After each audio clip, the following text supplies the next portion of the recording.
श्रीमद्भागवतम के अंतर्गत आज द्वितीय दिन की शुरुआत करने से पहले हम सभी भक्तगण मंगलाचरण का उच्चारण करेंगे। गए सत्र में हमने बताया कि मंगलाचरण हमें क्यों करना चाहिए। हर रोज की तरह आज फिर से हम मंगलाचरण करेंगे। सभी भक्त पीछे दोहराइएगा। ओम नमो भगवते वासुदेवाय।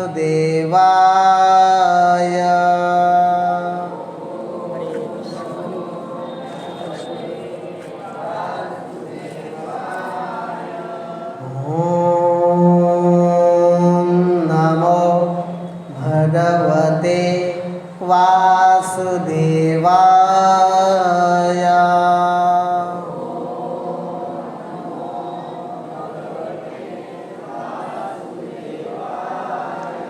ओम नमो भगवते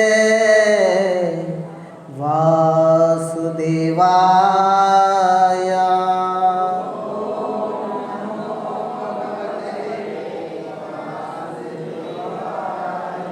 नारायणं नमस्कृत्यं नरं चैव नरोत्तमं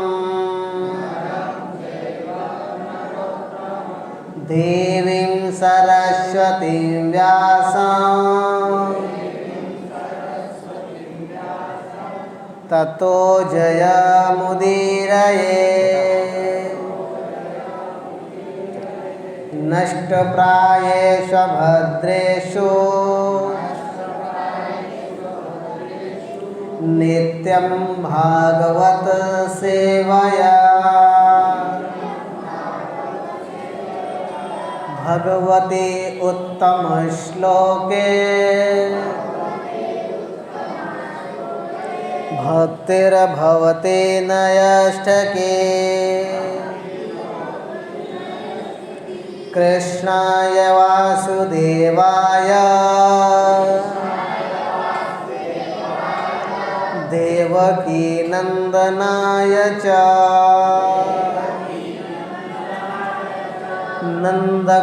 नंदगोपकुमाराय गोविंदाय नमो नमः। ओम ज्ञानतिमिरन्धस्य ज्ञानञ्जनशलाकया चक्षुरुन्मीलितं येन तस्मै श्रीगुरवे नमः। श्रीचैतन्यमनोभीष्टं स्थापितं येन भूतले स्वयं रूप कदा मह्यं ददाति शापदान्तिकं। वन्देऽहं श्रीगुरो श्रीयुतपदकमलं श्रीगुरो वैष्णवांश्च श्रीरूपं साग्रजातं सहगण रघुनाथान्वितं तं सजीवं साद्वैतं सावधूतं परिजनसहितं श्रीकृष्णचैतन्यदेवं श्रीराधाकृष्णपादान् सहगण ललिता श्रीविशाखान्वितांश्च। नमो ॐ विष्णुपादाय कृष्णपृष्ठाय भूतले श्रीमते भक्तिवेदान्त स्वामी इति नामिने। नमस्ते सारस्वते देवे गौरवाणी प्रचारिणे निर्विशेषशून्यवादी पाश्चात्यदेशतारिणे। वाञ्छाकल्पतरुभ्यश्च कृपा सिन्धुभ्य एव च पतितानां पावनेभ्यो वैष्णवेभ्यो नमो नमः। जय श्री कृष्ण चैतन्य प्रभु नित्यानंद श्री अद्वैत गदाधर शिवासादेशि गौरभक्तवृंद। हरे कृष्णा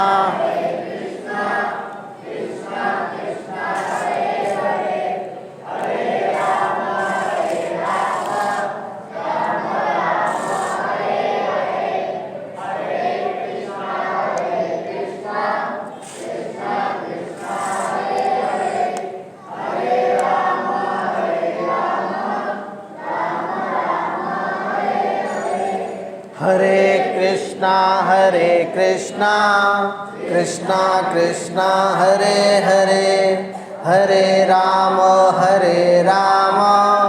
राम राम हरे हरे।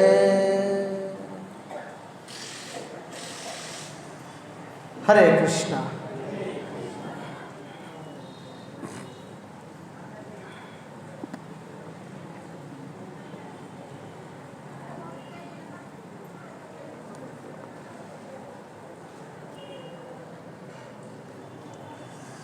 हरे कृष्णा। श्रीमद् भागवतम कथा के अंतर्गत आज द्वितीय दिवस में आए हुए सभी वैष्णव तथा सभी वैष्णवी माताओं, अतिथिगण तथा रामनगर सोसाइटी के सभी सदस्यों के चरण कमलों में आपका इस दास का कोटि कोटि वंदन। आप अपना अमूल्य समय निकाल करके आए हुए हैं, इसके लिए हम अपनी तरफ से तथा अंतर्राष्ट्रीय कृष्ण भावनामृत संघ इस्कॉन डिंडोली की तरफ से सभी भक्तों का हार्दिक स्वागत करते हैं। हरे कृष्णा। कैसे हैं आप सभी लोग?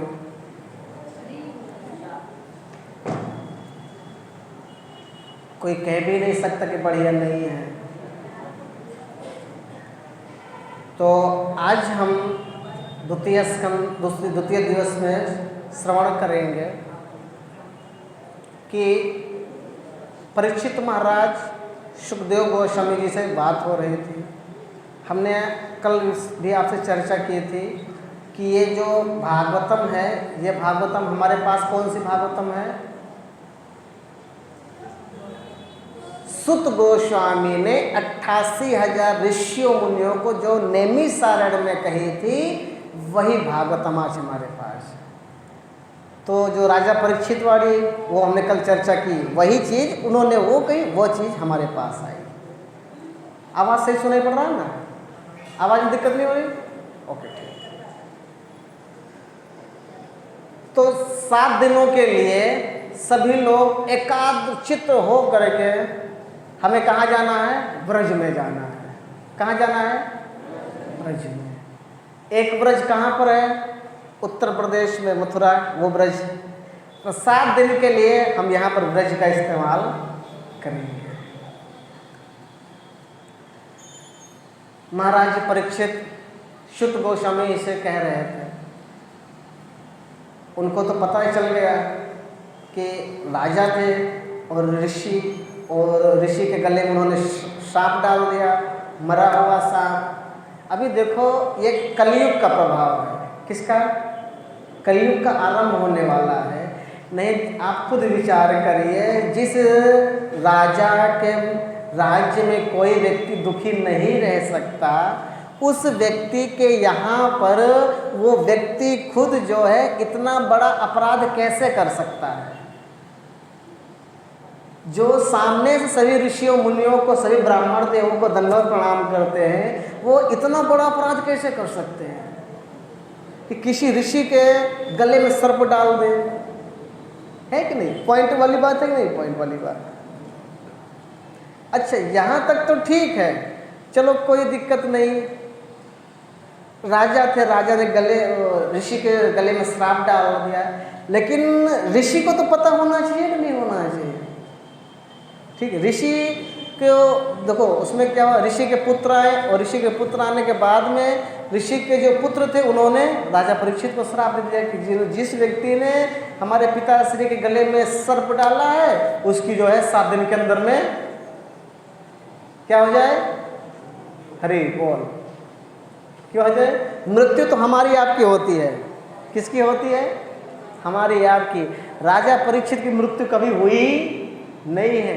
जिनके दादा परदादा का जो है ड्राइवर खुद ठाकुर जी हो, उनकी कभी मृत्यु होगी? होगी मृत्यु? परीक्षित महाराज जी की कभी मृत्यु हुई ही नहीं थी। तो उनको पता चला परीक्षित महाराज जी को 7 दिवस में हमारी मृत्यु होने वाली है, हम भगवान के धाम जाने वाले हैं। तो 7 दिवस में केवल एक ही कारण था, भागवत कथा। तो 3 दिन और 3 रात भागवतम कथा कैसे चल रही थी वहाँ पे जानते हैं? ऐसा नहीं है कि 1.5 घंटा बैठे, प्रभु जी पानी लेकर के आओ, फिर ऑफिस जाना है, ऐसा नहीं था वहाँ पर। बिना कुछ खाए पिए कंटिन्यू 24 आवर्स, 24 घंटे कंटिन्यू भागवतम कथा चल रही थी। क्योंकि सुनने वाले भी कौन थे? परीक्षित महाराज, और सुनाने वाले भी कौन थे? सुखदेव महाराज, सुखदेव गोस्वामी। तब 3 दिन और 3 रात जब बीत गई तो चौथे दिन की सुबह में, कौन से? चौथे दिन की सुबह में परीक्षित महाराज जी ने सुखदेव गोस्वामी से कहा, क्या कहा? कि हे ब्राह्मण देव, आप जो है आपने हमें सोमवंश और सूर्यवंश की कथा सुनाई। कौन से वंश? सोमवंश और सूर्यवंश। सोमवंश का मतलब होता है चंद्र। कौन सा? चंद्र। सोम का मतलब चंद्र होता है। लेकिन चंद्रवंश की कथा सुनाई और आपने सूर्यवंश की कथा सुनाई। सूर्यवंश लेकिन 9वें स्कंद में भगवान श्री रामचंद्र जी की भी कथा है। तो दोनों की कथा हो गई। तब जो है चौथे दिन की सुबह में परीक्षित महाराज जी ने कहा कि अब मुझे आप जो है यदुवंश की कथा सुनाइए। किसी कथा सुनाइए? यदुवंश। यानी कि किसकी? ठाकुर जी की। तो ठाकुर जी की कथाएं अनंत हैं, 90 लीलाएं हैं, इस तरह से बहुत सारी लीलाएं हैं। लेकिन हम कुछ लीलाओं का श्रवण करने का या वर्णन करने का प्रयास करेंगे। तो हमने कल आपसे बात कही थी कि कल हम एंट्री करेंगे श्रीमद् भागवतम में, किसके द्वारा? Ladies first. और उसमें भी, रामायण में भी सबसे पहले भगवान श्री रामचंद्र जी ने किसका उद्धार किया था? किसका उद्धार किया था सबसे पहले? किसका? ताड़का का। किसका उद्धार किया था? अहिल्या का। कौन बताएगा? अभी अगले साल ही राम कथा हुई थी। अरे उसके पहले, अगले साल भी राम कथा हुई थी, उसके पहले भी राम कथा हुई थी। भगवान श्री रामचंद्र जी ने सबसे पहले किस राक्षसी का वध किया था? शूर्पणखा की ताड़का? शूर्पणखा कैसे होंगी? अच्छा, ताड़का कैसे होंगी? ताड़का में कितने लोग हैं? अच्छा, शूर्पणखा में कितने लोग हैं? बोल तो रहे थे आप लोग, अभी तो हाथ नीचे कर दिया। अच्छा, जो किसी में भी नहीं है उनको किस में समझा जाए? चलिए ठीक है, शूर्पणखा नहीं थी। शूर्पणखा नहीं थी, उनकी नाक कान कटी थी। किस लिए कटी थी? सीता जी की वजह से। और जंगल में गए थे, और तब तो रामचंद्र जी धनुष बाण सीखने के लिए गए थे विश्वामित्र जी के साथ में। तब तो उनका विवाह भी नहीं हुआ था, और जब विवाह नहीं हुआ तो सीता जी कैसे आएंगी? सही बात है कि नहीं बात है? तो किसका वध हुआ था? ताड़का का। यहाँ पर कृष्ण भगवान भी, भगवान का जन्म होता है, वो होगा अष्टमी के दिन, जब भगवान 6 दिन के थे। कितने दिन के थे? 6 दिन के। भगवान 6 दिन के थे। 6 दिन के अंतर्गत में भगवान ने भगवान के पास 6 ऐश्वर्य है, और 6 ऐश्वर्य में से एक ऐश्वर्य उनका क्या है? शक्तिमान है कि नहीं? एक ऐश्वर्य शक्तिमान है। बहुत सारे लोग कहते हैं कि हम ही भगवान हैं, कहते कि नहीं कहते? नए नए सारे भगवान लॉन्च हुए हैं और अष्टमी के दिन वो खुद को अपना कृष्ण अवतार बना करके लॉन्च हो जाते हैं। उनमें उनकी गलती नहीं होती है, हमारी ही गलती रहती है, हम ही उनके भगवान मान लेते हैं। लेकिन प्रभुपाद जी की कृपा से एकदम सोच जवाब हमें मिल गया है। प्रभुपाद जी की कृपा से, गुरु महाराज जी की कृपा से हम कहीं पर भी इधर उधर भटकने से पहले ही हमारे हाथ में प्रभुपाद जी ने हमें क्या दे दिया? भगवत गीता और भागवतम। और यही हमारा मूल ग्रंथ है। ये चीज़ हमने कल भी कहा था और ये चीज़ हम आज भी कह रहे हैं और ये चीज़ हम परसों भी कहेंगे, कल फिर से कहेंगे, क्योंकि हमारी नींव किस पर आधारित है? भागवतम और भगवत गीता पर। तो 6 ऐश्वर्यों में से एक ऐश्वर्य भगवान का शक्तिमान है। 6 ऐश्वर्यों में से एक ऐश्वर्य भगवान का शक्तिमान है और शक्तिमान होने की वजह से हम आज देखेंगे कि भगवान की कितनी शक्तियां हैं।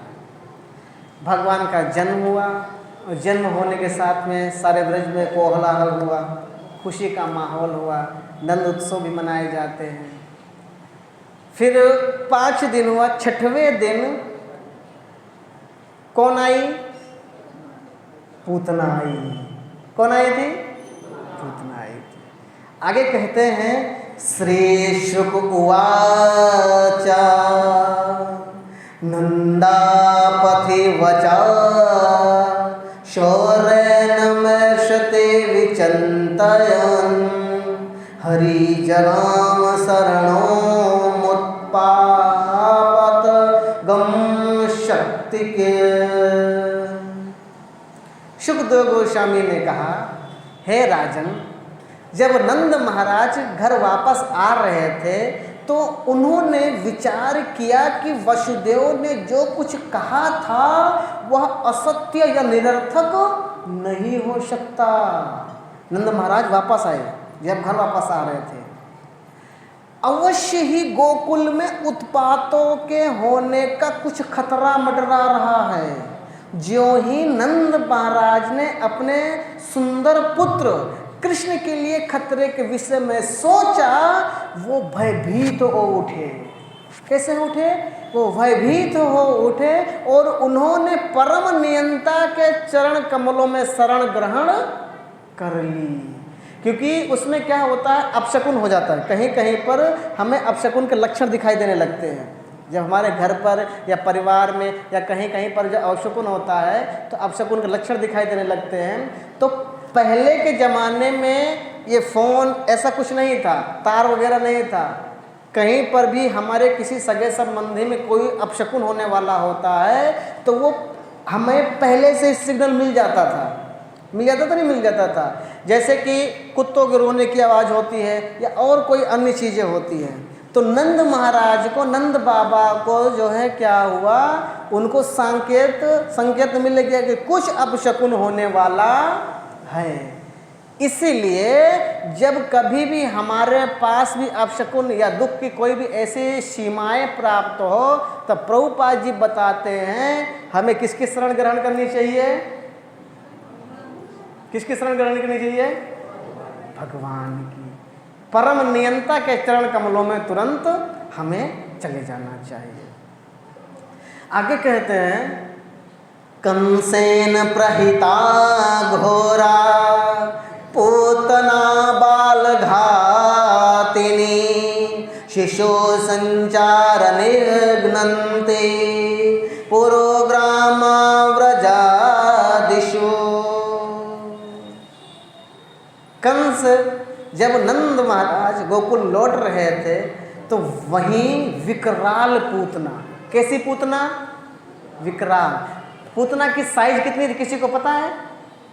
पूतना का आकार कैसा था?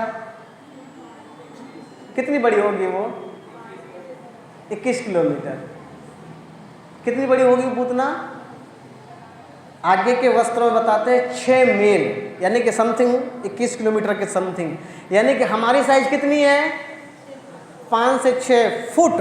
ओ ये वाला फुट और वो तो किलोमीटर में है। और किलोमीटर में ऐसा नहीं कि इतनी सारी रैली निकली हो, केवल एक ही लेडीज, कौन सी, केवल एक ही लेडी थी जिसे हम पूतना कहते हैं। और उनका काम क्या था,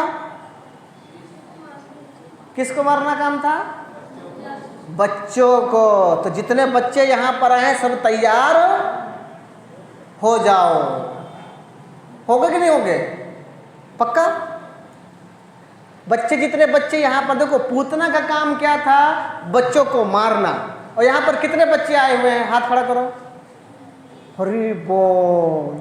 तो पूतना को लाना कि नहीं लाना है, नहीं लाना, पूतना को लाना कि नहीं लाना, ठीक, हाथ नीचे कर लो, हाथ नीचे कर लीजिए, ठीक है। पूतना को लाएंगे, लेकिन हमें निडरता से बैठना चाहिए। जानते हो क्यों, क्यों बैठना चाहिए निडर होकर के?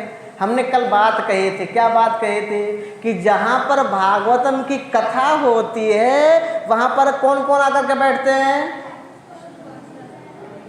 साक्षात परम परमेश्वर आकर के विराजमान होते हैं। और कौन विराजमान होते हैं, भगवान के पार्षद, यानी कि प्रहलाद महाराज, ध्रुव महाराज और अन्य सारे देवी देवताओं आकर के यहाँ पर विराजमान हो जाते हैं। अब जिसके मन में जिसका जो फेवरेट देवी देवता हो, बच्चों की बात कर रहे हो, तब उनके लिए प्रे करेंगे कि नहीं करेंगे? क्योंकि यहाँ पर कौन आने वाली है, पूतना। कहाँ से आएगी, कहाँ से आएगी, आकाश से आएगी वो, क्योंकि उसके पास ऐसी माया थी कि वो आकाश में उड़ सकती थी, वो अपने स्वरूप को भी बदल सकती थी। आगे बताते हैं कि जब नंद महाराज गोकुल लौट रहे थे तो वहीं विकराल पूतना, जिसे कंस ने बच्चों को मारने के लिए पहले से ही नियुक्त कर रखा था, और नगरों तथा गांवों में घूम घूम कर अपना नृशंस कृत्य वो कर रही थी। क्या कर रही थी, नृशंस कृत्य, यानी कि वो बच्चों की हत्या, उसका काम ही यही था, केवल बच्चों को मारना, और कोई काम नहीं था उसका। जैसे कि प्रभुपाद जी ने एक सिस्टम बनाई है, तो अभी यहाँ पर जितने भक्त रहते हैं सभी भक्तों के पास कोई ना कोई गुण होगा, होगा कि नहीं होगा। कोई प्रसाद बनाने में एक्सपर्ट होता है, कोई कीर्तन किसी को ज़्यादा एक्सपर्ट होता है, कोई जो है ये बिछाने के लिए एक्सपर्ट होता है, कोई मल्टीमीडिया की सेवा करने के लिए एक्सपर्ट होता है, कोई भगवान की पूजा करने के लिए एक्सपर्ट होते हैं, होते कि नहीं होते। इसी अच्छा कोई है प्रसाद लेने में एक्सपर्ट होते हैं, होते कि नहीं होते। वो प्रसाद की भी तो सेवा करनी पड़ेगी कि नहीं करनी पड़ेगी, क्योंकि प्रसाद वो जी बचा रहेगा, उसको फेंकेंगे तो लेगा कौन, वो भी एक लेना भी एक प्रसाद, लेना भी एक सेवा है। तो प्रभुपाद जी बताते हैं यहाँ पर सभी लोग सभी चीज़ों में रुचि रखते थे, एक्सपर्ट थे। उसी प्रकार कंस के भी बहुत सारे राक्षस थे, कंस के पास बहुत सारे राक्षस थे। वो वन बाय वन भेज रहे थे, एक एक करके किसको मारने के लिए, किसको, कन्हैया को मारने के लिए, लल्ला को मारने के लिए वो भेज रहे थे। तो कंस ने कहा लेडीज फर्स्ट, जाकर के तुम ट्राई करो, ट्राई नहीं करना, मार ही के आना है। और वो पूतना के अंदर में इतना, देखो कोई भी राक्षसी है तो अहंकार तो रहेगा ही, रहेगा कि नहीं रहेगा। अहंकार किसके पास रहता है, किसके पास रहता है, किसके पास, खखड़ी नहीं बोलता हो, खूब जोर से नहीं बोल सकते। जानते क्यों नहीं बोलते हैं? क्योंकि अहंकार कहीं ना कहीं हमारे पास भी है कि नहीं है। आपके पास तो शायद ना हो, लेकिन कहीं ना कहीं हमारे पास भी अहंकार है। तो जिस व्यक्ति के अंदर में अहंकार होता है उसके गुण कैसे होते हैं, हम नहीं कह रहे हो, आप लोग कह रहे हो। सही बात है, क्योंकि दरवाजा एक ही है, हमें निकलना भी है वापस। जिस व्यक्ति के अंदर में अहंकार होता है उसकी प्रवृत्तियां राक्षसों जैसी होती है, और उसके पास भक्ति कभी भी प्रवेश करती नहीं है। इसीलिए आगे बताते हैं, हे राजन, जहां भी लोग कीर्तन तथा श्रवण द्वारा भक्ति कार्यों की अपनी प्रवृत्तियों में लगे रहते हैं, कहाँ पर, जहां पर लोग कीर्तन श्रवण करके अपने कार्यों में लगे रहते हैं, वहाँ बुरे लोगों से किसी प्रकार का खतरा रहता नहीं है। यहाँ पर भी हम क्या कर रहे हैं, अपने श्रवण कीर्तन कार्यों में लगे हैं कि नहीं लगे, कि कोई और कर रहे हैं? बोलो हरे कृष्णा कृष्णा कृष्णा हरे हरे, हरे राम राम राम हरे हरे। हमारा कैसा कार्य है? भागवत में कार्य है कि नहीं है? तो जहाँ पर भगवान खुद कहते हैं भागवतमय कार्य होता है, वहाँ पर बुरे लोगों से कोई खतरा, समझे मेरी बात? यानी कि अभी पूतना है या पूतना की मम्मी है, हमें टेंशन लेने की जरूरत, पक्का? बच्चे लोग रेडी? क्योंकि स्पेशलिस्ट थी पूतना, जो है बच्चों को मारने में स्पेशलिस्ट थी। इसीलिए आगे कहते हैं जब साक्षात भगवान वहाँ विद्यमान हो तो गोकुल के विषय में किसी प्रकार की चिंता की आवश्यकता नहीं थी, क्योंकि वहाँ पर साक्षात कौन विराजमान थे?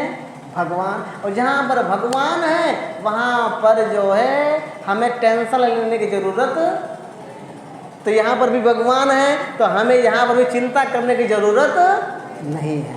आगे क्या कहते हैं, आगे के श्लोकों में बताते हैं, कहते हैं सखे चरीकदा उत्पय पूतनानंद गोकुलम योषत्वा मायया आत्मनं प्रवेशते कामचारणे। एक बार स्वेच्छा से विचरण करने वाली पूतना राक्षसी, कौन सी पूतना? राक्षसी पूतना बाह्य यानी कि बाहर यानी कि आकाश, जिसे हम अंतरिक्ष कहते हैं, अंतरिक्ष में घूम रही थी तो वह अपनी योग शक्ति से अपने को अति सुंदर स्त्री के रूप में परिवर्तित कर दिया। किसने परिवर्तित किया? पूतना कैसी थी? बहुत बड़ी विशालकाय और उसके बड़े बड़े दांत। उसके दांत कैसे थे जानते हो आप? उसके इतने बड़े दांत थे कि जो पर्वत की चोटी होती है ना, पर्वत की चोटी का जो ऊपरा सिरा होता है वो पूतना के खाली 4 दांत के एक कोने वाला दांत। कितना दांत? एक। और वो जब मुंह बड़ा करे ना तो 4-5 ट्रक एक साथ में जाएं और एक साथ में वापस चले आए, क्योंकि प्रभु जी 6 मील लंबी पूतना है तो इतना छोटा सा तो मुंह रहेगा नहीं। इतना छोटा सा मुंह किसका रहता है? किसका रहता है? किसका? हम लोगों का। सही बात है कि नहीं? भगवान ने हमें इतना छोटा सा मुंह दिया प्रसाद खाने के लिए, लेकिन भगवान कहते कि अपना मुंह खोलो। तो कभी कभी कुछ लोगों को पता होगा जो पानी पूरी खाते हैं तो मुंह खुलता, क्यों नहीं खुलता? वो आप लोगों को पता है, ठीक है। यहाँ पर पूतना का 6 मील इतने बड़े बड़े दांत और लंबे लंबे नाखून। लंबे लंबे नाखून कैसे? अभी देखिएगा, हम नहीं कह रहे हो, ये शास्त्र कह रहा है, आगे बताएंगे। लंबे लंबे नाखून होते हैं पूतना के। आजकल भी लंबे लंबे नाखून होंगे किसी के, मैं नहीं कह रहा हूँ। लंबे लंबे नाखून होते हैं और बड़े बड़े बाल होते हैं, और वो बाल भी कैसे होते हैं? कैसे होते हैं? खुले हुए। आगे की कथा हम बताएंगे पूतना का क्या स्वरूप था। यहाँ पर पूतना क्या हुई? एक सुंदर स्त्री का रूप धारण की। कौन सी पूतना? वो लंबी वाली, बड़े बड़े नाखून वाली, पछी बाल, आँख, नाक, मुंह, कान। प्रभु जी बच्चों को मारने की बात जाने दो, बच्चे उसे देख करके मर जाते थे कितनी, क्योंकि वो इतना डेंजर थी। और नहीं विश्वास पर आपको नहीं होता तो एक बार बच्चों लोग अपने कमरे में जाना, रात को 12 बजे अकेले लाइट बंद कर देना और तब विचार करना। बच्चे लोगों खाली ये पूतना का साइज था। आगे कहते हैं कि पूतना एक जादूगरनी थी, राक्षसी या ऐसी योग शक्ति जानती थी जिससे वो यंत्रों के बिना ही आकाश में यात्रा करती थी। कैसे? बिना यंत्रों के, इंडिगो एयरजेट की जरूरत नहीं पड़ती थी उसे, ऐसे ही वो आकाश में यात्रा करती थी। आज भी भारत के कुछ भागों में ऐसी डाइने या जादूगरनियां हैं जो डंडे पर बैठकर पलक मारते ही एक स्थान से दूसरे स्थान पहुंच जाती हैं। श्रीमद् भागवतम 10वां स्कंद अध्याय संख्या नंबर 6 और श्लोक संख्या नंबर 4 में वर्णन हुआ ये बात। अब प्रमाण के साथ में बता रहे हैं, समझिएगा, फेंक रहे हैं प्रभु जी। और पूतना को यह कला आती थी और उसने सुंदर स्त्री का वेश धारण कर नंद महाराज के धाम गोकुल में प्रवेश किया। कहाँ प्रवेश किया? गोकुल का राजा कौन? गोकुल का राजा कौन? नंद बाबा। और उनकी धर्मपत्नी कौन? यशोदा मैया। और यशोदा मैया के यहाँ कौन आ गए थे? लल्ला। कौन? कान्हा जी। कितने दिन के थे वो? 6 दिन के। और 6 दिन के बाद में वो एक मैसेज भेजा कि जाओ उस कन्हैया को मार करके आना है आपको। किसने भेजा था? कंस ने। किसको भेजा? पूतना को। और पूतना कितनी लंबी थी? बहुत बड़ी थी। और बड़ी होने के बाद में उसने क्या किया? एक सुंदर सी स्त्री का रूप धारण कर लिया। और कैसा रूप धारण किया जानते हो आप? श्रीमद् भागवतम में वर्णन है, कहते हैं राक्षसी वाला स्वरूप नहीं हो, राक्षसी वाला स्वरूप नहीं, उसने जो एक सुंदर स्त्री का स्वरूप धारण किया, उस स्त्री का स्वरूप यहाँ पर बताते हैं। कहते हैं उसके नितंब भारी थे, उसके नितंब भारी थे, उसके स्तन जो थे वो सुदृढ़ तथा विशालकाय थे, जिससे उसकी पतली कमर पर अधिक बोझ पड़ता प्रतीत हो रहा था। वह अत्यंत सुंदर वस्त्र धारण किए हुए थी। कौन से वस्त्र? अत्यंत सुंदर वस्त्र। सुंदर जैसे कोई भी माताएं होती हैं, आप देखिएगा वो सुंदर वस्त्र के लिए क्या पहनती हैं? साड़ी पहनती हैं और या तो गोपी ड्रेस। क्लियर? तो उस समय पर शायद पूतना ने गोपी ड्रेस पहना होगा और या तो साड़ी पहनी होगी। ठीक है, क्योंकि पहले जीन्स नहीं था, पैंट शर्ट पहले नहीं था पहले नहीं था। और आपको एक बात और बता दें, यहाँ पर बताते हैं उसके केश, केश का मतलब ये वाला केश नहीं हो, कौन? उसके बाल, उसके केश मल्लिका फूल की माला से सुसज्जित थे।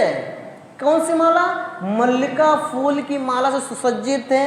आप देख लीजिएगा, किसी भी माता जी का जब बाल होते हैं, केश होते हैं, तो उस केश में अच्छे तो रहते हैं, और जब उसे गूंथ देते हैं और गूंथने के बाद में उसका अलंकार फूलों से हुआ हो। किससे हुआ हो? प्लास्टिक वाले फूल नहीं हो, प्लास्टिक वाला फूल नहीं, जो नेचुरल फूल होता है, उसकी वजह से उसकी शोभा बढ़ जाती है। और ये लीला कहाँ पर हो रही थी?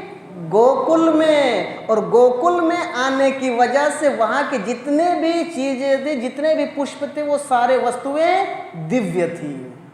इसीलिए आगे कहते हैं मल्लिका फूल माला सुसज्जित थे और उसके सुंदर मुख पर बिखरे हुए थे। कहाँ पर? मुख पर बिखरे हुए थे। उसके कान के कुंडल जो है चमकीले थे। यानी कि पहले की जो स्त्रियां होती थी, माता जी होती थी, अभी भी जो है वो कान में क्या पहनती हैं?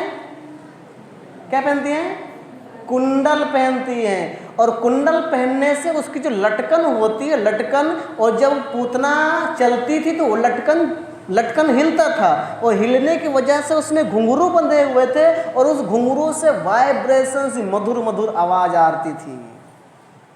पूतना का वर्णन है ये।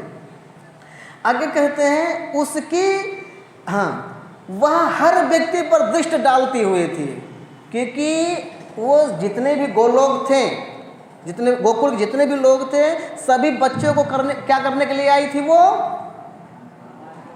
क्या करने के लिए आई थी? मारने के लिए आई थी। लेकिन उसने अपनी माया शक्ति से अपना स्वरूप इतना चंचल बना लिया कि आगे बताते हैं कि कोई भी ब्रजवासी उसे देखता, कोई भी ब्रजवासी उसे देखता, वो देखते कि देखते रहता। हो हरि बोल। पूतना ने अपना स्वरूप का जादू सारे ब्रजवासी के ऊपर डाल दिया था।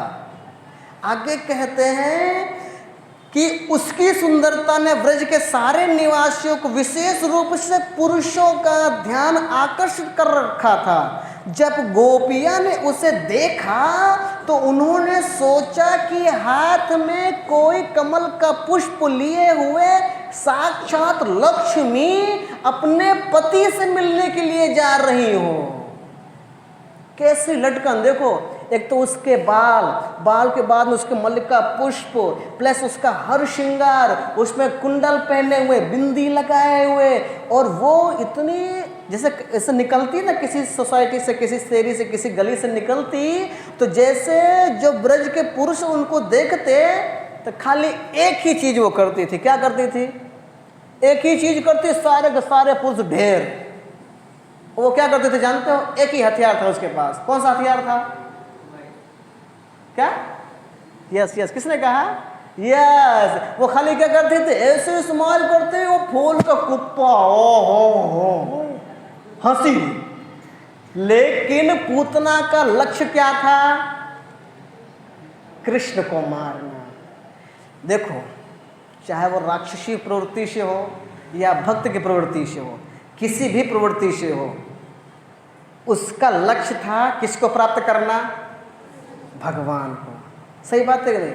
भले से ही वो राक्षसी थी। उसी प्रकार प्रभुपाद जी भी बताते हैं कि हमारा भी लक्ष्य क्या होना चाहिए? क्या होना चाहिए? भगवान की प्राप्ति। बीच में हमें रास्ते में बहुत सारे अड़चन मिलेंगे, बहुत सारी ऐसी वस्तुएं मिलेंगी जो हमें प्रलोभन देंगी, अपनी तरफ आकर्षित करेंगी, लेकिन वो सारी वस्तुएं छोड़ करके केवल हमारा एक ही उद्देश्य होना चाहिए। वो कौन? अखिल ब्रह्मांड के अधिपति भगवान श्री कृष्ण, और जिनकी आह्लादनी शक्ति श्रीमती राधा रानी जी। देखो, यहाँ पर ऐसा तो कोई है नहीं, किसी ने किसी बच्चे का मर्डर किया? कभी मर्डर किया है? नहीं किया ना? नहीं किया होगा। अगर जब किया होगा तो यहाँ पर थोड़ी बैठते। कहाँ पर रहते हैं? कहाँ पर रहते हैं? जेल में सरकारी मेहमान बन के रहते कि नहीं रहते? तो जब आप विचार करिए कि उसने कितने बच्चों को मारा होगा। अभी हम आपको आगे और बताएंगे। जब वो चलती थी और सारे बच्चों को मारने की दृष्टि से, तो बहुत सारे बच्चों को उसने मार भी दिया था, और मारने के बाद में कृष्ण को जब मारने के लिए आई तो आगे कहते हैं, बालग्रस्तत्र विचन्वन्ते शेषना यत् छायानंद ग्रहे सदंतकम बालम प्रतीक्षानन जोरो तेजसम ददर्शम तल्पेग्नमेव वा हितम भषी। छोटे छोटे बालकों को ढूंढती हुई बच्चों का वध करने वाली पूतना बिना किसी रोक टोक के नंद महाराज के घर में घुस गई। किसके घर में घुस गई? नंद महाराज के। और जब नंद महाराज के घर में घुस गई तब भगवान की पराशक्ति, कौन सी शक्ति? भगवान की पराशक्ति द्वारा भेजी गई थी। वह किसी से बिना पूछे नंद महाराज कमरे में घुसी, जहां उसने बालक को बिस्तर पर सोते हुए देखा। किसको सोते हुए देखा? बालक को। कौन सा बालक? कितने दिन के थे वो? 6 दिन के थे। फिर आगे कहते यह बालक कोई साधारण बालक नहीं था, अपितु सारे असुरों का वध करने के हेतु आया था। जितने भी असुर थे सभी असुरों का वध करने के लिए आया था। और जब वो पूतना अंदर आ रही थी ना, तो रोहिणी मैया और यशोदा मैया, कौन कौन? रोहिणी मैया और यशोदा मैया ने पूतना को जब देखा तो पूतना इतनी रूपवान थी, इतनी सुंदर थी कि वो कमल का पुष्प हिलाते हिलाते जब नंद महाराज के भवन में प्रवेश की, तब रोहिणी मैया और यशोदा मैया ने भी मना नहीं किया। अब देखो आप, रोहिणी मैया ने और यशोदा मैया ने भी नहीं मना किया। नहीं तो आप नंद भवन में तो आ सकते हो, लेकिन जो कृष्ण का कमरा था उस कमरे के पास किसी के जाने की हिम्मत नहीं होती थी, किसी की भी नहीं होती थी। शिव जी भी आए थे। कौन आए थे? शिव जी भी आए थे। और जैसे शिव जी आए थे भगवान का दर्शन करने के लिए, तो शिव जी तो रोज राजकुमार तो बन करके नहीं आएंगे, वो तो उनके मन में छल कपट तो था नहीं, वो पूतना के जैसा स्वरूप धारण करके तो नहीं आएंगे। तब यशोदा मैया ने उनको जब देखा शिव जी को, नाक गले में जटा, ये वो बिच्छू सर्प, यशोदा मैया डर गई। अरे नहीं बाबा तुम जाओ, कहीं हमारे बच्चे को काली नजर लग गई तो। अभी बताओ, कैलाश धाम से शिव जी भगवान का दर्शन करने के लिए आए थे और यशोदा मैया ने उन्हें भगा दिया। और जैसे ही भगाया, वहां पर यहाँ पर भगवान जो है रोना शुरू कर दिए, क्योंकि भगवान के भक्त से मिलने, भगवान से कोई भक्त मिलने के लिए आए और भगवान उससे ना मिले, ये भगवान को पसंद नहीं है। तो जो स्त्री होती हैं, जो माताजी होती हैं, उनके पास जैसे पूतना थी, ठीक है, पूतना ने एक सुंदर स्वरूप धारण करके सारे ब्रजवासियों को अपने वश में रखा।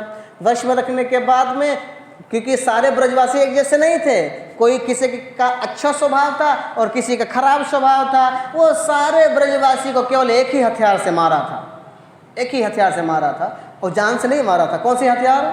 खरी इस्माइल करके। और जो गोपियाँ थी, जो पौड गोपियाँ थी, जो पौड गोपियाँ यानी कि थोड़े उम्रदार वाली, उन्होंने क्या सोचा, अरे बाप रे, इतनी सुंदर स्त्री, मैंने आपसे बताया ना, कमल घुमाते हुए उन्होंने कहा ये साक्षात लक्ष्मी जी का अवतार है और ये जो है अपने पति से मिलने के लिए जा रही हैं। कोई भी व्यक्ति प्रभु जी कितना भी डेंजर क्यों ना हो, कितना भी खतरनाक क्यों ना हो, लेकिन उसे जो है अपनी पत्नी के सामने सर झुकाना पड़ता नहीं पड़ता? वो आप रख लो, पड़ता है कि नहीं पड़ता है। जो आगे का शब्द है वो आप रख लीजिए, क्योंकि एक दृश्य आपने देखा होगा, श्रीमद् भागवतम में ही वर्णन है। कौन सा दृश्य? समुद्र मंथन का, है कि नहीं? समुद्र मंथन में सबसे पहले क्या निकला था? क्या निकला था? विष निकला था। कौन सा विष था? कालकोटि नाम का विष। और जब कालकोटि नाम का विष निकला, उस कथा में हम नहीं जाएंगे, लेकिन आपको संक्षिप्त में बताएंगे। उस कालकोटि नाम का जो विष था, वो विष जो है किसने ग्रहण किया था? शिव जी ने ग्रहण किया था। शिव जी ने उसको पी नहीं लिया था, पूरा नहीं पिया था, उसको किस में धारण कर लिया था?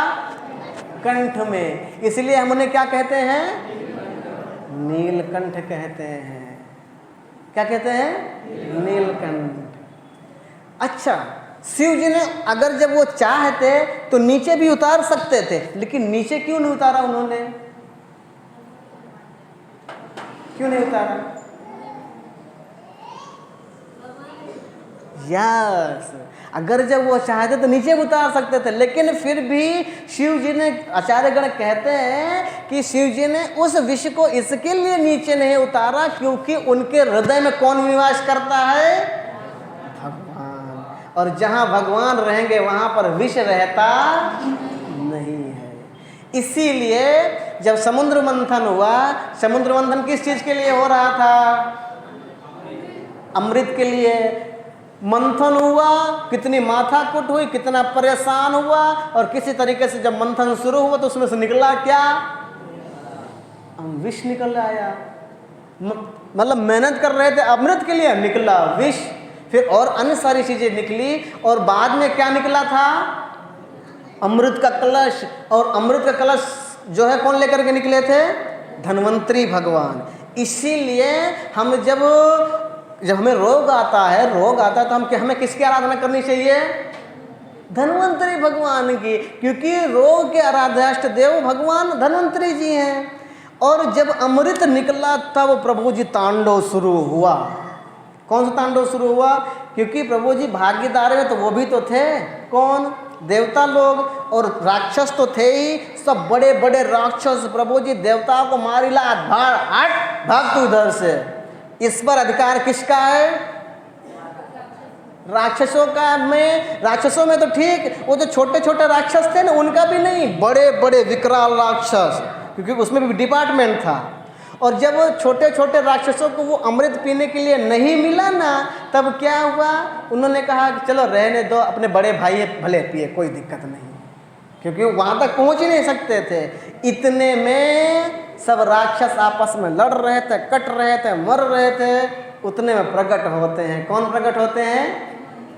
मोहिनी अवतार में भगवान प्रकट होते हैं, मोहिनी स्वरूप में।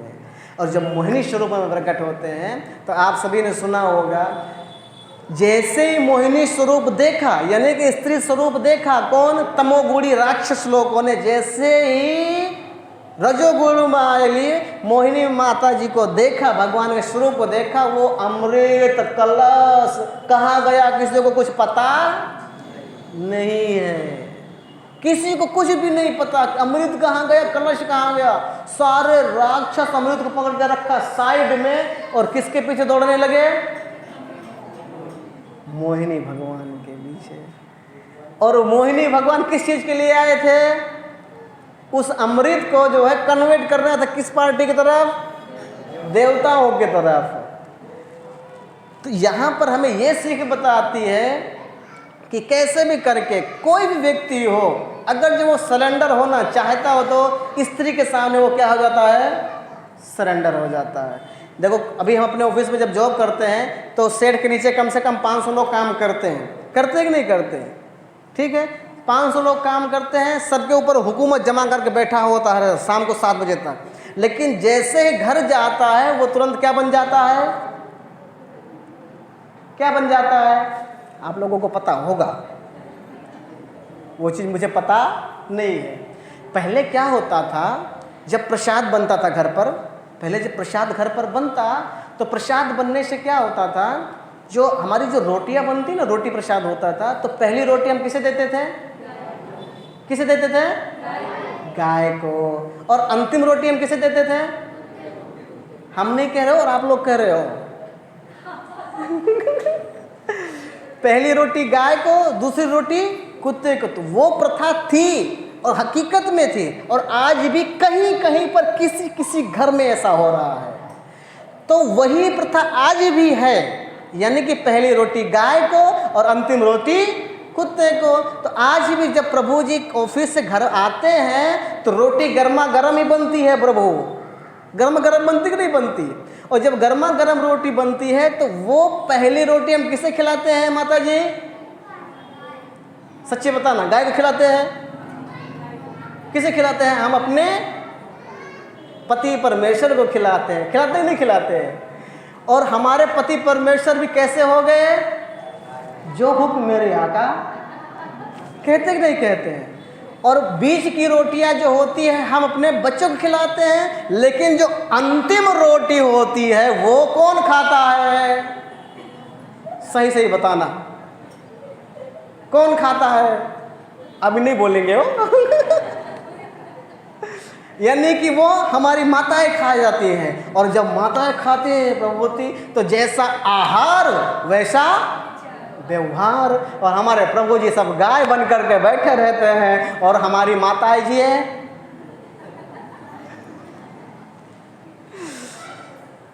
होता कि नहीं होता ऐसा?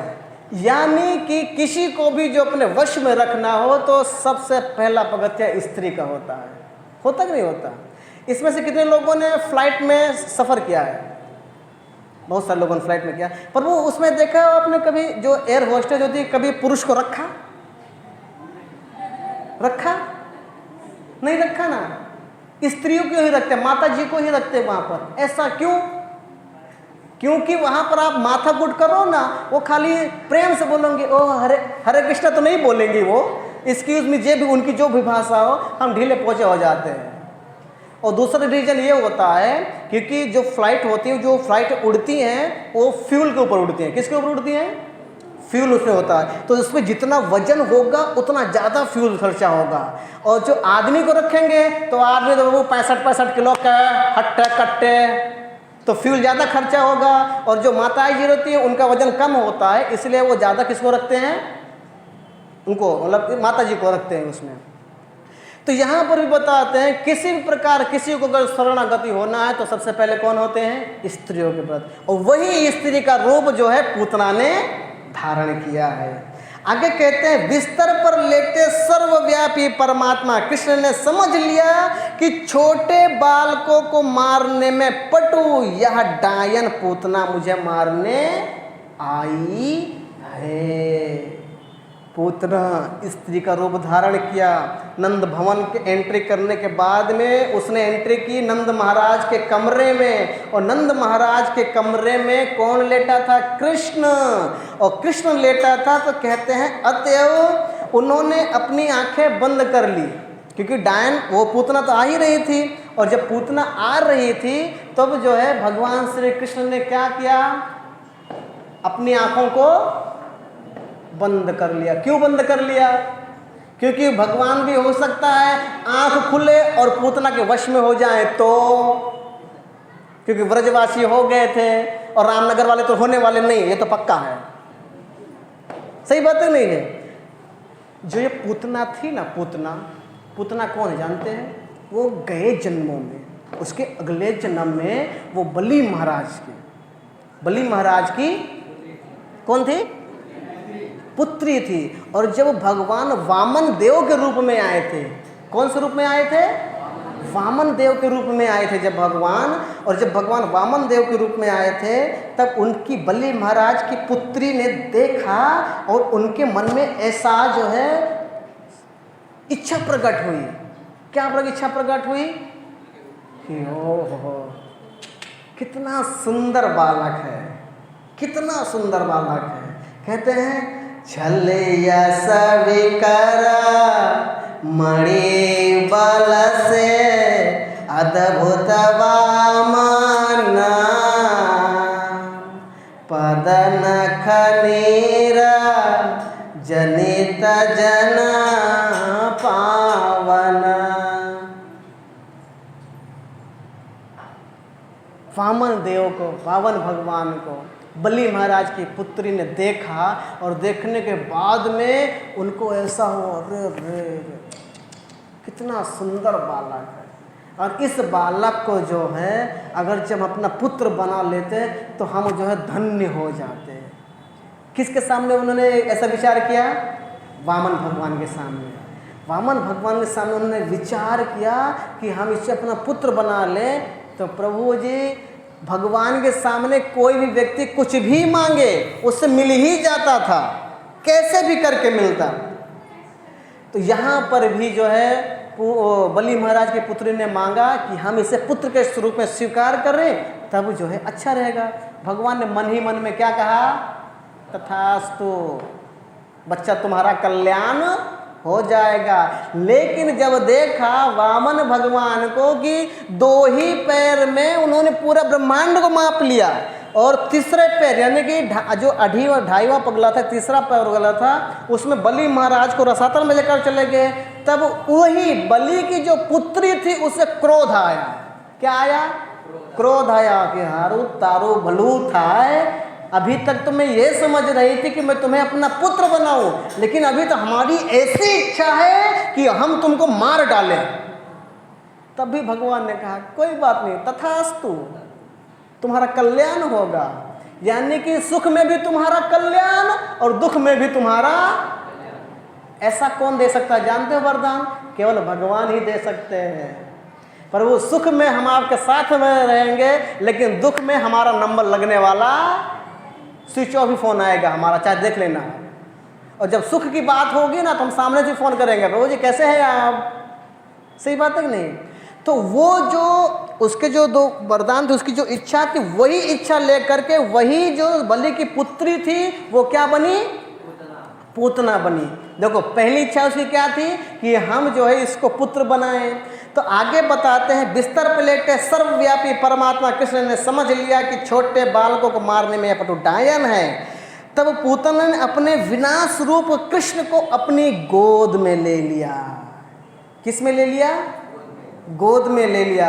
और गोद में ले लिया जिस तरह की बुद्धिहीन मनुष्य सोते हुए सांप को रस्सी समझ करके अपने पास ले लेते हैं, उसी प्रकार ये पूतना भी सोते हुए कृष्ण को जो है अपनी गोद में ले लिया।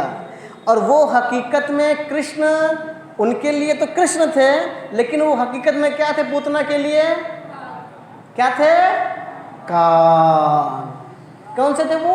काल। आगे कहते हैं, पूतना राक्षसी का हृदय कठोर एवं क्रूर था, किंतु ऊपर से वह अत्यंत स्नेहमयी माता सदृश लग रही थी। भगवान ने आंख इसके लिए भी बंद किया क्योंकि वो एक माता के स्वरूप में आई है। वहां पर किस स्वरूप में आई है? एक माता के स्वरूप में आई है।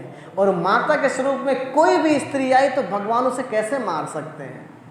क्योंकि आगे बताते कहते हैं कि वह मुलायम म्यान के भीतर कैसी लग रही थी जानते हो पूतना? जैसे मुलायम म्यान नहीं होता, म्यान का मतलब क्या होता है? जहां पर वो कटीली नुकीली धारदार तलवार रहती है, उसे हम क्या कहते हैं? म्यान। तो वो जो पूतना थी ना, कैसी थी? एक मुलायम म्यान के भीतर एक धारदार तलवार की तरह पे थी। और आगे कहते हैं, यद्यपि यशोदा तथा रोहिणी ने उसे कमरे के भीतर जाते हुए देखा, किंतु सौंदर्य के अभिभूत हो करके रोहिणी मैया और यशोदा मैया ने उन्हें मना नहीं किया।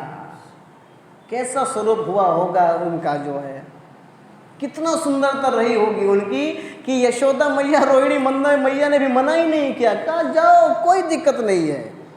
फिर आगे बताते हैं, अपितु वो मौन रह गई क्योंकि वह बच्चे के साथ में मातृवत व्यवहार कर रही थी। वो ऐसा वैसा नहीं रहता हु हा हा, ऐसा नहीं। उसका व्यवहार कैसा था? एक माता का व्यवहार था। आगे कहते हैं, उसी जगह भयानक तथा खूंखार राक्षसी ने कृष्ण को अपनी गोद में ले लिया और उनके मुंह में अपना स्तन दे दिया। क्या दे दिया? अपना स्तन दिया। और उस स्तन पर क्या लपेटे हुए थे? विष लगाया हुआ था। अभी आप कैसे भी हो, देखो ठाकुर जी को आप चाहे विष अर्पण करो या अमृत अर्पण करो, वो लेने के लिए हमेशा तैयार रहते कि नहीं रहते? आगे बताते, उन्होंने विष चोपड़ा हुआ था, किंतु भगवान कृष्ण उस पर अत्यंत क्रुद्ध हुए और उसके स्तन को पकड़कर अपने हाथों से कड़ाई से निचोड़ा तथा विष से उनका जो विष था, स्तन का विष था, वो चूसना शुरू कर दिया। किसने शुरू किया? ये लीला कहाँ पर हो रही थी? गोकुल में अंदर हो रही थी। और जब उन्होंने चूसना शुरू किया तो पहले तो पूतना मारने के लिए आई थी कृष्ण को, लेकिन यहां पर क्या हो गया? उल्टा हो गया। क्या हो गया? उल्टा हो गया। आगे कहते हैं, सामुहम अलमिति प्रभाषणेन डामना अखिल जीव मर्मणे विरत्वा नेत्र चरणो भुजो मुह प्रवेस्त्र गात्र छिपदेरो रोरुद। प्रत्येक मर्म स्थल में असहाय दबाव से पूतना चिल्ला उठी। कौन सी पूतना? वो लंबी वाली पूतना। कितने दिन का बालक था? 6 दिन का बालक। 6 दिन का बालक की लंबाई कितनी होगी? इतनी सी होगी, ज़्यादा तो होगी नहीं उसकी। के कहते हैं कि प्रत्येक मर्म स्थल में असहाय भगवान ने एक जब वो स्तन पूतना ने अपना स्तन भगवान के मुखारविंद में डाला, तब भगवान का जो हाथ था, उस हाथ को ऐसे हाथ जब पड़ते थे, वो इतने विकराल हाथ पड़ते थे, ऐसा लग रहा हो कि पूतना के ऊपर कोई पर्वत, बड़ा बड़ा पर्वत कोई फेंक रहा हो। यानी कि 6 दिन के भगवान इतने बड़े और इतने बड़े में से उनके इतने इतने से हाथ, और इतने इतने हाथ से केवल इतनी छोटी छोटी सी उंगलियां, कितनी सी उंगलियां होंगी, इतनी इतनी सी होंगी कि नहीं होंगी, और इतनी इतनी सी ही उंगलियां पूतना के स्तन पर जब पड़ती थी ऐसे करके, भगवान स्तन को पिया और पीने के बाद में खींचते थे तो ऐसे खींचते थे मान लो कि पूतना के ऊपर ये छोटे छोटे भगवान के हाथ नहीं है, वो बड़े बड़े पर्वत से कोई प्रहार कर रहा हो। किसके ऊपर? पूतना। आजकल के लोग जो खुद को भगवान मानते हैं उनसे खाली इतना कहा जाए कि प्रभु जी भगवान ने 6 दिन में ही 6 मील पूतना को, 21 किलोमीटर समथिंग के पूतना को वध कर दिया था, और हम आज खुद को भगवान मानते हैं। तो खाली आप 20 आतंकवादी को मार करके बताओ, और साथ में आपको बंदूक भी दी जाएगी, मार सकते हैं? नहीं मार सकते। देखो आतंकवादी को कहेंगे, भारत के नागरिकों को नहीं कहेंगे, हम नहीं कर सकते ना। और हम कहते हैं कि नहीं हम ही भगवान है, भगवान है ही नहीं सकते। प्रभुपाद जी ने एकदम सरल भाषा में कहा है कि कृष्णस्तु भगवान स्वयं, खाली कृष्ण ही भगवान है और बाकी सारे देवी देवता हैं, उनके गण हैं, भगवान नहीं है। भगवान में 2 शब्द है। कितने शब्द हैं? 2 शब्द। भग प्लस वान। भग का मतलब होता है ऐश्वर्य, वान का मतलब होता है धारण करने वाला, जैसे गाड़ी वान होता नहीं होता। तो जिसके पास 6 प्रकार के पूर्ण रूप से ऐश्वर्य हैं वो कौन है? भगवान। उसमें से एक ऐश्वर्य है शक्तिमान, और शक्तिमान में भगवान ने 6 ही दिन में प्रभु जी पूतना को मारने का प्रयास नहीं कर रहे हैं, तैयारी कर रहे हैं। क्या कर रहे हैं? तैयारी कर रहे हैं। आगे कहते हैं अब मेरा स्तनपान मत करो, यानी कि पूतना चिल्ला उठी, चिल्लाई, क्योंकि भगवान ने उसके स्तन को मुंह में लेकर के खींचा, और खींचने के बाद में वो चिल्ला उठी, अरे नहीं नहीं रहने तो मुझे छोड़ो। पूतना चिल्ला रही थी, और चिल्लाने के बाद में वो कहती कि मुझे छोड़ दो, मुझे छोड़ दो। क्यों कहती थी जानते हो? क्यों कहती थी? सीधी सी बात है, उसे दर्द हो रहा था, उसे पीड़ा हो रही थी, क्योंकि वो किसके नजदीक जा रही थी? काल के नजदीक में आ रही थी, और काल के नजदीक में कोई भी व्यक्ति जाता है उसे पीड़ा होती है। और वो जो है बताते हैं कि अब मेरा स्तनपान मत करो, तुम मुझे छोड़ दो। और वो पसीने से तरबतर हो गई। कैसी हो गई वो? पसीने से तरबतर हो गई, और फटी हुई आंखें तथा हाथ और पैर पटकते हुए बार बार वो जोरों से चिल्ला रही थी। कौन चिल्ला रहे थे? पूतना। वो जोरों से चिल्ला रही थी, और पूतना की गहन तथा जोरदार चित्कार से पर्वत समेत पृथ्वी तथा समस्त ग्रह आकाश डगमगाने लगे प्रभु, हिलने लगे थे प्रभु। उसकी गर्जना इतनी तेज थी कि पर्वत और पर्वत के साथ में आकाश, ग्रह और नीचे के लोक के तथा सारी दिशाएं, नीचे के लोक यानी कि तल, रसातल, रसातल, वितल, महातल, ये सारे तल, रसातल प्लस सारे दिशाएं थर थर थर थर थर थर थर थर कांप रही थी, क्योंकि उसकी जो है मृत्यु नजीक हुई थी। और उसने पंगा किससे ले लिया? कृष्ण से। किसके कहने पर? कंस के कहने पर। तो हम भी कभी कभी भाव में जा जाते हैं कि हाल तू मार, हम तुम्हारे साथ हैं, लेकिन वो बेचारा भाव में आकर के कूद पड़ा, लेकिन जब पीछे देखा तो हाय रे कोई नहीं हो, बधा भागी गया। तो पूतना का भी ऐसा ही व्यवहार था। वो भी जो है कंस के कहने पर तो आ गई, लेकिन जब देखा तो कंस पंस कोई नहीं, अकेली वो पूतना ही, और वो चिल्ला रही थी। अब विचार करो, खाली चिल्लाने से सारी पृथ्वी, सारे भूमंडल थर थर थर थर थर थर कांप रहे थे। श्री विश्वनाथ चक्रवर्ती ठाकुर जी कहते हैं कि इस श्लोक में रसा शब्द यानी कि पृथ्वी के नीचे के लोग, ऊपर का डिपार्टमेंट नहीं हो, पृथ्वी के नीचे का लोक यानी कि रसातल, अतल, वितल, सुतल तथा तलातल का तोतक, वो सब भी कप कप कप कप कांप रहे थे, क्योंकि पूतना कोई मामूली स्त्री नहीं थी। आगे कहते हैं, इस तरह कृष्ण द्वारा स्तन पर दबाव डालने से अत्यंत व्यथित पूतना ने अपने प्राण त्याग दिए। बोलो कृष्ण भगवान की। पूतना की जो गति प्राप्त हुई ना, जो गति माता यशोदा को प्राप्त हुआ था ना, वही गति पूतना को भी प्राप्त हुई। तो आपको मन में प्रश्न होगा, ऐसा क्यों और ऐसा कैसे? माता यशोदा तो उनका पालन करती थी और ये तो जो है मारने के लिए आई थी। प्रश्न उठता नहीं उठता मन में? देखो, कैसे भी व्यवस्था हो, किसी भी परिस्थिति में हो, पूतना आई थी किसके पास? किस लिए आई थी? दूध पिलाने के लिए। किसके लिए आई थी? भले से उसका लक्ष्य मारना ही हो, लेकिन उसके बाद में भी उसका एक वात्सल्य प्रेम था। कैसा प्रेम था? वात्सल्य प्रेम था। और वात्सल्य प्रेम होने के कारण भगवान कहते हैं कि हमें कोई माता अगर जो मारने के लिए भी आए ना, तब भी हम उसका उद्धार कर देते हैं। तो इसीलिए कृष्ण भगवान ने उसको जो है माता का स्थान दिया। कौन सा स्थान दिया? माता का स्थान दिया, जो स्थान यशोदा मैया का था। आगे कहते हैं, इस तरह कृष्ण द्वारा स्तनपान तथा दबाव से अत्यंत व्यथित पूतना ने अपने प्राण त्याग दिए। तब कहते हैं, हे राजा परीक्षित, वह अपना मुंह फैलाए तथा अपने हाथ पांव पसारे तथा बाल फैलाए अपने मूल राक्षसी रूप में गोचर में गिर पड़ी, मानो ऐसे गिरी कि इंद्र के द्वारा जब वो वृत्तासुर का वध हुआ था, इंद्र ने जब वृत्तासुर का वध किया था, किसके द्वारा किया था वध? वज्र से।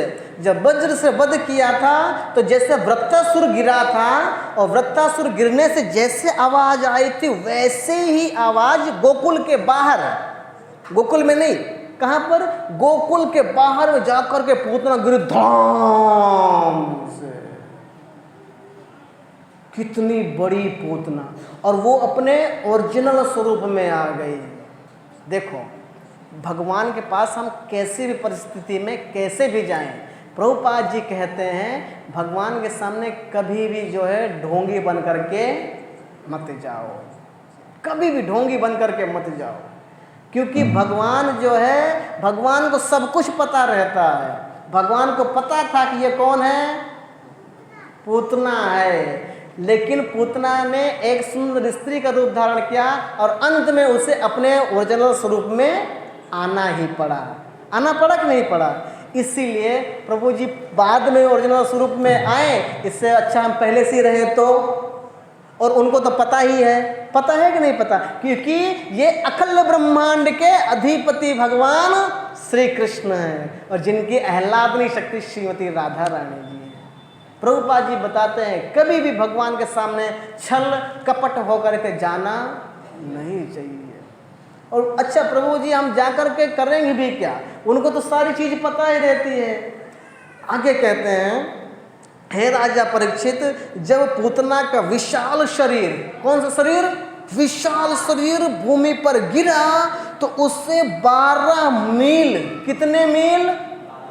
12 मील के दायरे में जितने भी वृक्ष थे और जितने भी पर्वत थे, वो सारे वृक्ष और पर्वत चकनाचूर हो गए। आप विचार करो बाबू, कितनी डेंजर रही होगी पूतना। और वही पूतना बच्चों को मारने के लिए आती थी। बोलो, सारे वृक्ष और पर्वत खाली गिरने मात्र से, जिसके ऊपर गिरे उसकी बात नहीं हो रही है, नहीं नहीं, वो तो जिसके ऊपर गिरे होंगे वो तो पूरा मिक्सर वाला टमाटर बन गया होगा।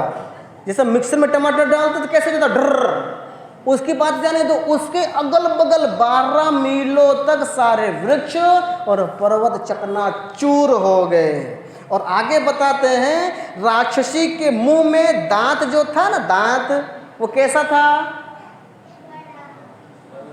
पर्वत के जो ऊपर की चोटी है उसके समान होता था। और आगे बताते हैं जो उसका नुकीला सिरा था, जो उसका नुकीला होता, नुकीला सिरा, वो कैसा था? हल होता ना, हल। सभी लोग गांव से हल चलाए कि नहीं चलाए? बैल चलाते कि नहीं चलाते थे गांव में? आप लोगों ने नहीं चलाया। इसमें से शायद किसी हमारे, हाँ देखो प्रभु जी ने चलाया है, ओ कई सारे लोगों ने चलाया है। अरे बोल, चलाते थे नहीं चलाते? तो जब बैल चलाते थे तो उसमें हल होता था, तो हल का जो नुकीला वाला भाग होता था, इतना बड़ा नुकीला वाला भाग, उस नुकीले हल के नुकीले भाग के जैसा उसका नुकीला हुआ दांत था प्रभु।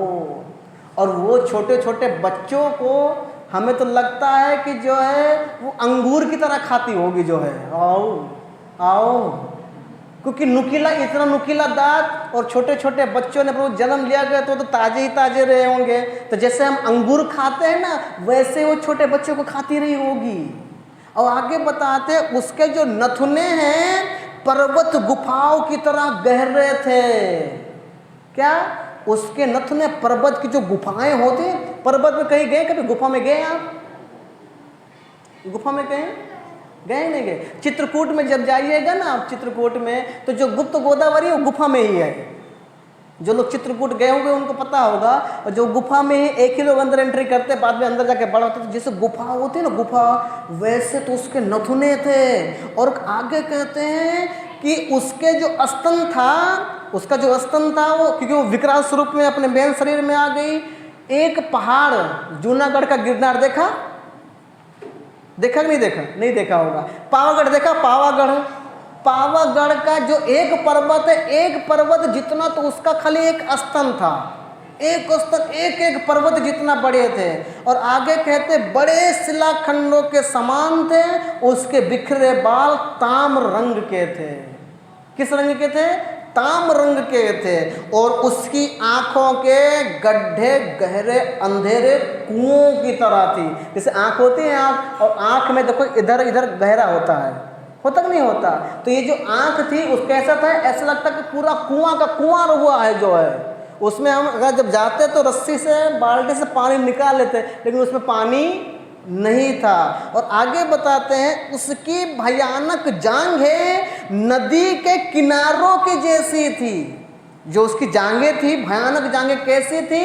जैसे नदी का किनारा होता है। और उसकी बाजू, टांगे तथा पांव बड़े बड़े पुलों की तरह था। और उसका पेट एक सूखी झील की तरह था। झील और तालाब की बात नहीं हो रही, जो हमारे गांव में तालाब होता है वैसा नहीं, झील की बात हो रही है। और कैसी झील? एक सूखी झील की तरह, और ऐसे पड़ी थी।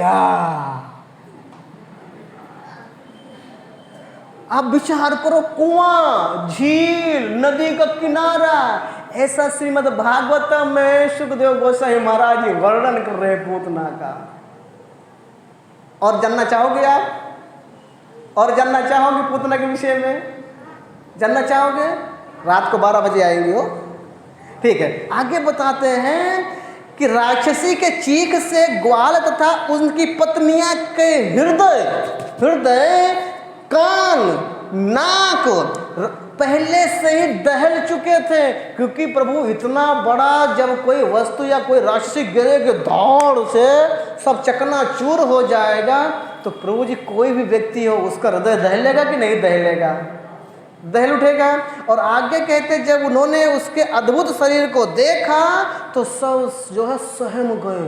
अरे बाप रे बाप, ई का हुई गवा ब्रजमा भैया। पता नहीं था किसी को, क्योंकि साउंड खाली आ रहा था, क्योंकि लीला हो रही थी, किसी को पता नहीं थी ये, क्योंकि वो तो गुप्त रूप में आई थी कन्हैया को मारने के लिए, सभी लोग अपने अपने काम में थे। लेकिन ये जो अशुभ संकेत था, अशुभ संकेत किसको मिल गया था? नंद बाबा को। और बालक कृष्ण के निडर होकर पूतना की छाती के ऊपरी भाग पर खेल रहे थे। यानी कि पूतना बेचारी गई कहाँ? भगवान के धाम। कैसे? ऐसे उसका सुधबुध नहीं था। और उसी पर जो है भगवान उसके स्तन पर, यानी कि जो पर्वत जैसा स्तन था, 6 दिन का बालक जो है कबड्डी कबड्डी कबड्डी कबड्डी खेल रहे थे। बोलो 6 दिन के कृष्णा भगवान अकेले जो है खेल रहे थे। ओ कैसे कैसा अद्भुत चमत्कार बताया जो है। आगे कहते हैं उनके ऊपरी भाग पर कृष्ण खेल रहे थे, तब गोपियां ने बालक के अद्भुत कार्यकलाप को देखा तो उन्होंने अत्यंत हर्षित होकर के आगे बढ़े, और आगे बढ़ने के बाद में क्या किया, उन्होंने कृष्ण को उठाने का प्रयास किया। आगे के श्लोक में बताते हैं यशोदा रोहिणीभ्यं समं बालस्य सर्वता रक्षां विदम्भरे सम्मं गोपक्ष भ्रमणाधिवे। तत्पश्चात माता यशोदा तथा रोहिणी ने अन्य पौढ़ गोपियों समेत बालक श्री कृष्ण के पूर्ण संरक्षण देने के लिए चमर डुलाया। क्या डुलाया? चमर। और आगे बताते हैं गोमूत्रेण स्नापयित्वा पुनर्गराभ्रकं रक्षां चक्षुषा सृकता द्वादशंगेयो नमाभि। यशोदा मैया अन्य गोपियां जो पौढ़ गोपियां का मतलब क्या हुआ? पौढ़ गोपियां का मतलब क्या हुआ? जो थोड़ा उम्रदार, जैसे हमारी माता जी हैं। तो जो पौढ़ गोपियाँ थी उन्होंने कृष्ण को उठाया, और जैसे ही माता यशोदा और अन्य गोपियों ने कृष्ण को उठाया, सबके मन में टेंशन हुई, अरे हमारे लल्ला को क्या हुआ? इतने बड़ी पूतना गिरी और हमारे लल्ला उसके स्तन पर देखा जब खेल रहे थे। तो माता यशोदा, जो कि रोहिणी मैया और माता यशोदा कैसे भी हो है तो वात्सल्य प्रेम, उनके पुत्र हैं, और पुत्र होने के कारण माता यशोदा का जो हृदय था ना वो हमेशा के लिए कोमल होता है, और उन्होंने अपने लल्ला को लिया। कितने दिन का लल्ला? 6 दिन का लल्ला। आप खुद विचार करो मैया कि 6 दिन का लल्ला खाली अगर जब चारपाई से जोर से नीचे गिर जाए तो हमारी सांस अटक जाती है। अटकती है कि नहीं अटकती? अटकी किसी की कि नहीं अटकी? अटक ही जाएगी। 6 दिन का लल्ला जब नीचे चारपाई से गिरता तो सांस अटक जाती है। वो तो इतनी बड़ी राक्षसनी, और भैया इतना 6 दिन का लल्ला जो जब राक्षसनी को मारा, और ये दृश्य देख करके यशोदा मैया का हृदय पिघल गया, और जब पिघला तब उन्होंने अपने कन्हैया को लिया, और कन्हैया को हाथ में लेने से क्या कहते हैं, बालक को गौमूत्र से अच्छी तरह नहलाया गया। किससे नहलाया गया? गौमूत्र से, गंगा जल से नहीं। यानी कि गौमूत्र पवित्र होता है, और गोधूल से उसका लेप किया गया। किससे किया गया? गोधूल से। और गोधूल से लेप किया गया। फिर उनके शरीर में 12 अंगों पर तिलक लगाने की भांति माथे से शुरू करके गोबर से भगवान के विभिन्न नाम अंकित किए। इस तरह बालक की सुरक्षा प्रदान हुई।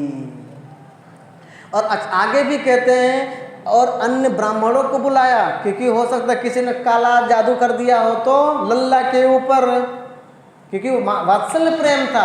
ब्राह्मणों को बुलाया, पूजा पठन करवाया कि किसी भी प्रकार किसी भी भांति से हमारे लल्ला को कोई तकलीफ ना हो। शुद्ध गोस्वामी बताते हैं फिर उस बताते हैं परीक्षित महाराज ने बताया कि गोपियों ने कृष्ण की रक्षा उपयुक्त विधि के अनुसार निम्नलिखित मंत्र के द्वारा उनकी सारी चीज़ों को व्यवस्था की।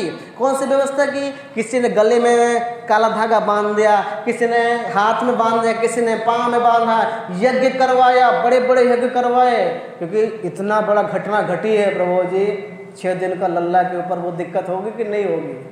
इसीलिए हमारे यहाँ भी जब जन्म होता है तो छठी मनाई जाती है। क्या मनाई जाती है? छठी मनाई जाती है। और छठी में क्या होता है? बालक को क्या करते हैं? यस, काजल लगाते हैं। लगाते नहीं लगाते? क्यों लगाते हैं काजल? उसकी आँख गोरी गोरी रहे, बड़ी बड़ी रहे, इसके लिए। यार माता जी ने एक्सपीरियंस है क्योंकि हमारे बच्चे को किसी की नज़र ना लगे। ऐसे बहुत सारे उपाय किए उन्होंने। फिर रेवती मैया, रोहिणी माता ने, यशोदा मैया ने, व्रजवासियों, नंद बाबा, सभी लोगों ने, सारे ग्वाल बाल मिल करके सभी लोगों ने उनका सत्कार किया, सारे आभूषण पहनाए। और आगे बताते हैं तब तक नंद महाराज समेत सारे ग्वाल मथुरा लौट आए। जब उन्होंने रास्ते में पूतना के विशाल काय शरीर को मृत पड़ा हुआ देखा तो वो आश्चर्यचकित हो गए। और जब आश्चर्यचकित हो गए ना तो उसका जो है दाह संस्कार भी करना पड़ेगा कि नहीं करना पड़ेगा। और जब वो पूतना का वध हुआ, जब पूतना मरी ना, तो पूतना जब मरी तो उसके शरीर से आप लोग सही सही बताना, दुर्गंध निकलती थी कि सुगंध निकलती थी? कैसे? वो तो राक्षसी है, विष लगाई हुई थी।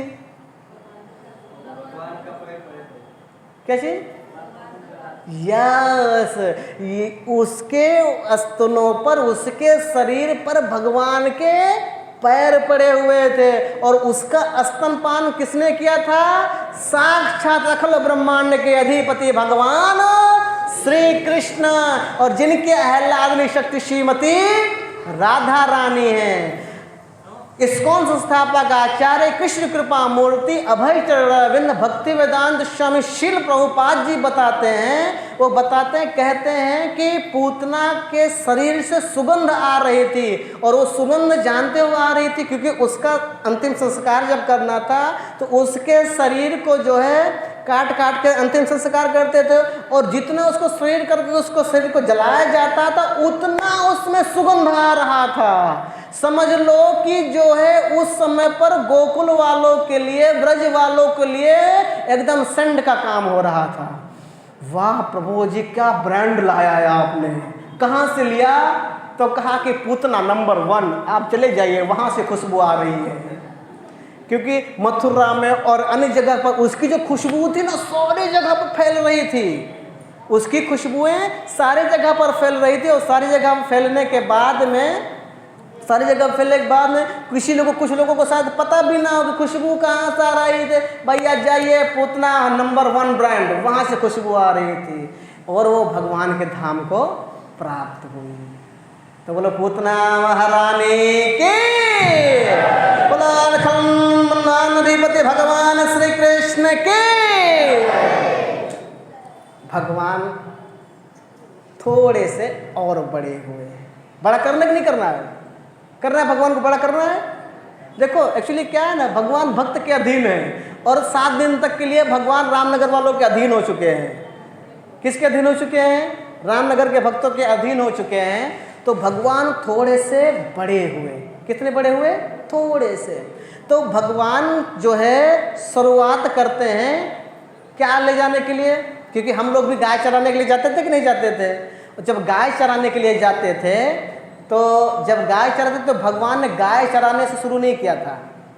भगवान को गाय चराने से शुरू नहीं किया था। भगवान 5 साल के हुए। कितने साल के? 5 साल के हुए। और वो जो है गाय चराने के लिए नहीं जाते थे। वो क्या चराने के लिए जाते थे? गाय के बच्चों को। और जब गाय के बच्चों को चराने के लिए ले जाते थे तो उसमें एक ऐसा संदर्भ है कि ऐसा क्यों? भगवान 5 साल के थे तो वो गाय चराने के लिए नहीं जाते थे, गाय के बछड़े को चराते थे। और जब गाय के बछड़ों को चराने के लिए लेकर गए, गाय के बछड़े को चराने के लिए लेकर गए तो वहां पर एक दूसरा असुर आया। क्योंकि ये मैसेज किसको मिल गया? किसको मिला? कंस को। और कंस को पता चल गया कि पूतना हरि बोल। तो उन्होंने दूसरा अस्त्र फेंका। और अस्त्र फेंकने के बाद में उस जो दूसरा राक्षस था, उस राक्षस का क्या नाम था? अघासुर। दूसरा राक्षस था, और भेजे होंगे। एक राक्षस भेजा जिसका नाम था अघासुर। और अघासुर एक अजगर के रूप में था। किस रूप में था? अजगर के रूप में था। तो अभी यहाँ पर प्रश्न ये उठता है कि भगवान 5 साल के थे तो वो गाय को क्यों नहीं चराने लेकर गए? वो बाछड़े को क्यों चराने के लिए लेकर गए थे? और दूसरी बात, ये अघासुर है कौन? और अघासुर को भगवान ने उसके पेट में जाकर के मारा था। किस में जाकर मारा था? तो भगवान अगर जब चाहते तो बाहर ही मार सकते थे। पूतना को अंदर एंट्री की थी, गले के अंदर, बाहर ही मार दिया। उसके पेट में जाकर के क्यों मारा? जानना चाहोगे? और ये अघासुर उसके अगले जन्म में था कौन? भगवान तो अनंतर्यामी है, वो चाहते तो बाहर से मार देते थे। तो पहला प्रश्न, भगवान 5 साल की उम्र में गैया को चराने के लिए नहीं जाते थे, बछड़े को चराने के लिए गए। और जब चराने के लिए गए तो वहाँ पर तैयार खड़ा था अघासुर, और अघासुर को भगवान ने उनके पेट में जाकर के क्यों मारा? अगर जब आपको ये जानना है तो ये कथा हम कब करेंगे? कल करेंगे। और ये अघासुर, इसके पूर्व जन्म में कौन था, वो अघासुर कैसे बना, ये सारी कथाएं हम कल करेंगे। लेकिन कितने बजे करेंगे? 8:30 बजे। आप आइएगा, कथा शुरुआत करिएगा, बाकी हम आने वाले। ठीक है, तो आज के लिए बस इतना। आज के सत्र में